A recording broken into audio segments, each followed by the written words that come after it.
All right, hey, this is Mr. Loria. This is lecture 3 on Unbearable Lightness of Being. By the way, this is my notes. This is where I take notes, okay, in a notebook, because I'm a baller like that. Also, apparently I need to make better eye contact, somebody was telling me, so I'm trying, but bear with the, right? Today we're moving into soul and body. I want to talk about soul and body. I want to talk about coincidence. I want to talk about music, sex, and something higher.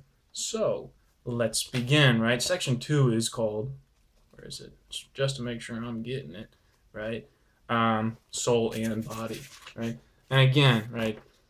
Weight and light, or weight and heaviness, like, a binary, right?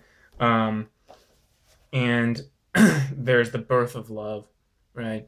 And it starts off that way, like Tomas's was born from this metaphor, thinking of her as like the child in the basket. Her love is born from a rumbling stomach. So what the heck is he talking about? Let's talk about another binary, religion and science. Because right after he says that, right, 2, right, there's this chapter and it's like, if you don't, you're like, what? It's talking about how a long time ago, like, people would listen to the human heart before we knew much about modern medicine and be like, whoa, But now that we know, each part of the body has a name, the body's giving them less trouble. He's also learned the soul is nothing more, right?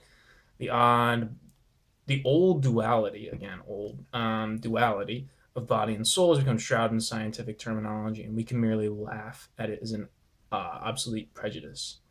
But just make somebody who has fallen in love listen to his stomach rumble, and the unity of body and soul, that illusion of the age of science, instantly fades away.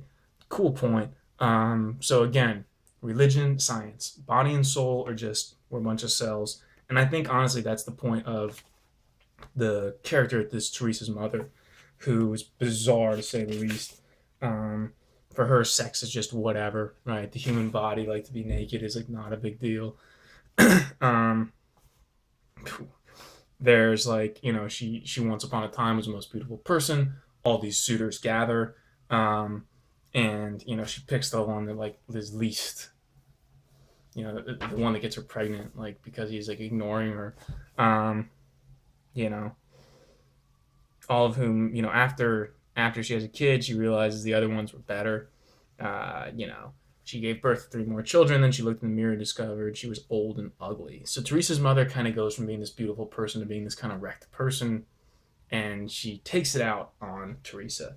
And then she remarries this other guy who is like has sexual interest in Teresa, which is yikes, right? This is basically the kind of parent that really fucks with the kid's head and gives me a lot of problems as a teacher. This is the kids that come in, you're like, oh goodness, right?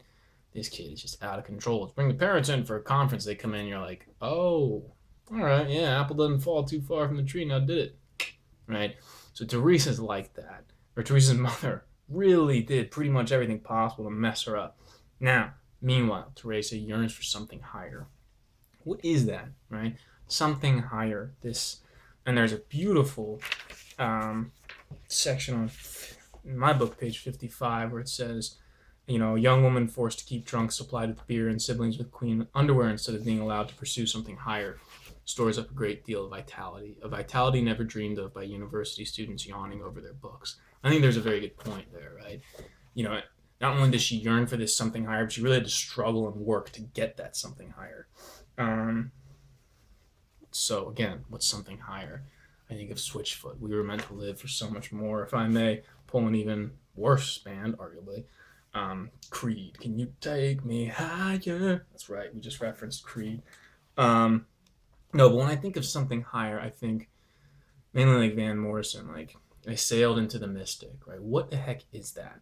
Hermann Hesse is he's a German author, and he's all about like there's that other realm. There's that other, like that higher state of the world. Call it God, call it the universe, call it something higher, call it what you will. Does it exist or not? Again, that's another, it either does or it doesn't. Tomas, I think, would say it doesn't. Teresa, he's more the scientist. Teresa might be like, it does, right? She has that kind of, she wants that.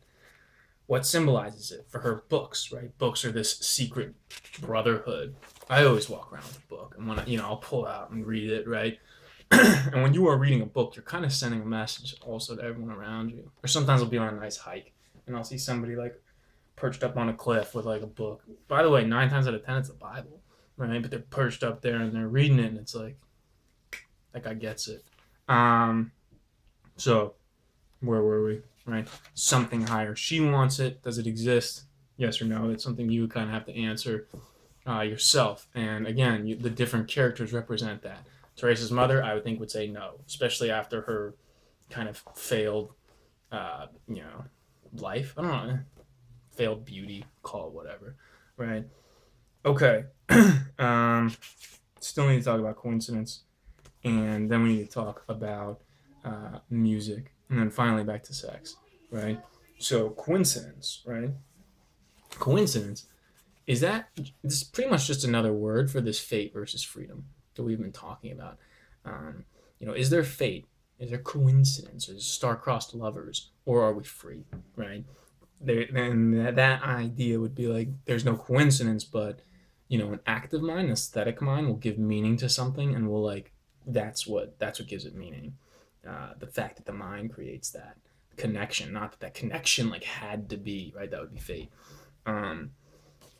So we talk about that. That's in 11, right? And then this is their composed like music. We're gonna touch on this. We'll get back to it more in depth. This is kind of the second or third time music's been brought up. The author uses a pretty interesting motif that like somebody's life is like a composition of music. And love, like you kind of have to start together at a point and like share that song for a little bit. And then there's a question like, is there ever too late, right? Once you're like, I don't know what the age to be too old to be in love would be, but we're certainly less likely, right? And part of that I feel is like evolution. Like people when they're youngest are their most fertile, and like we're most attracted to that. So if two people connect at that point and then they stay together, could that be love? I don't know, right? Okay, beautiful passage here at the end of chapter 12. Yeah, which will be where we end it. This is again the moment where they reunite, Thomas and Teresa, in Prague, right? Again, he took her in his arms, and almost at once they made love. She entered a mist in which nothing could be seen, and only her screams could be heard. She had entered a mist into which nothing could be seen, and only her screams could be heard. I think that's brilliant, right? This mist, that kind of other state, right, that people enter into, so I've been told, during sexuality, or like that zone, that kind of like that space where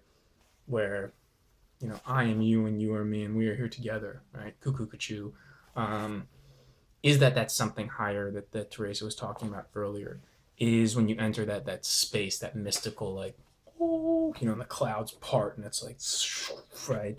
What's going on there? I don't know, right? We'll keep the lecture going.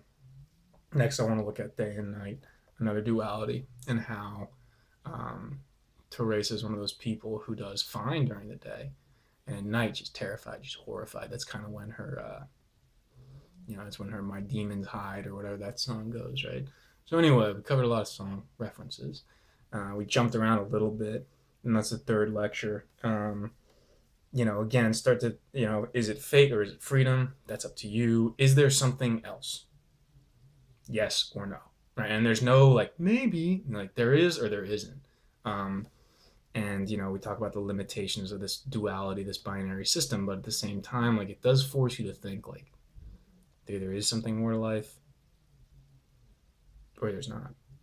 But where does that leave you? So, all right, we'll keep going from there.